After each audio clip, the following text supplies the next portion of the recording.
Coordination compound, पूरे coordination compound को हम ब्रैकेट में लिखते हैं, ये पता ही होगा, पता है ना। तो यहाँ कोऑर्डिनेशन एंटिटीज रहती है, कोऑर्डिनेशन एंटिटीज ब्रैकेट के साथ कहलाएगी कोऑर्डिनेशन स्फीयर। क्या कहलाएगी? नहीं समझ पाए? नहीं समझे? समझ गए? नहीं समझे? समझ गए? मतलब देखो ये पूरा क्या है, कोऑर्डिनेशन स्फीयर। नहीं समझे? कोऑर्डिनेशन स्फीयर पूरा। इसके बाहर अगर कुछ लिखा है इधर या फिर इधर, तो ये है काउंटर आयन। क्या है? Counter ions. अंदर वाला क्या है? Coordination entities. यहां एक होता है मेटल जिससे सब कनेक्ट रहते हैं, जिसको हम क्या कहते हैं? Central atom. और सेंट्रल एटम के बाद जो सारे रहते हैं वो क्या कहलाते हैं? लिगेंड्स। कितना इजी है समझना, नहीं समझे? हाँ, काउंटर आयन। समझ गए कि नहीं? नहीं समझे? ये बाहर जो रहेंगे वो काउंटर आयन। इस पूरे को ब्रैकेट के साथ क्या कहेंगे? Coordination sphere. बस खत्म। आया कि नहीं आया? अब मैं बुक का पढ़ता हूँ, देखो बुक में जो लिखा है, कोई एकदम टेंशन नहीं लेना।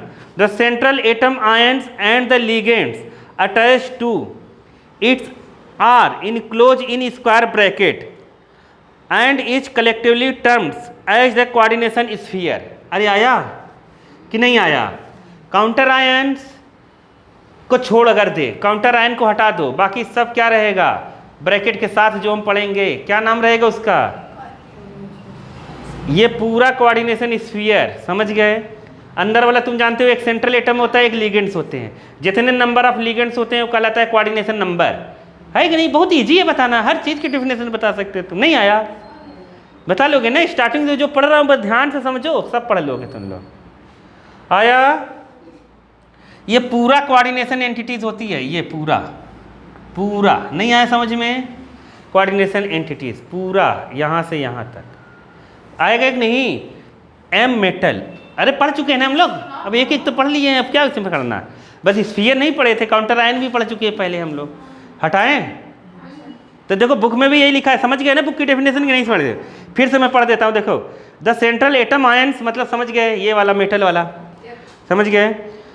तो and the ligands attach to it are enclose in square bracket. किस में रहता है? एक स्क्वायर ब्रैकेट में। तो इनको साथ में मिलाकर हम क्या कहते हैं?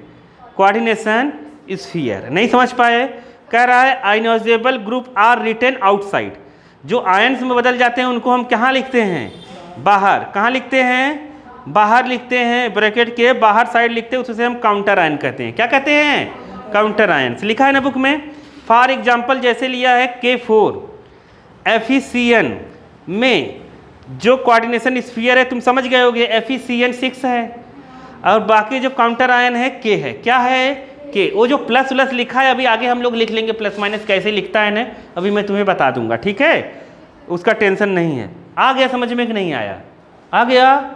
आगे चले? आगे चलते हैं। बहुत ईजी है ना?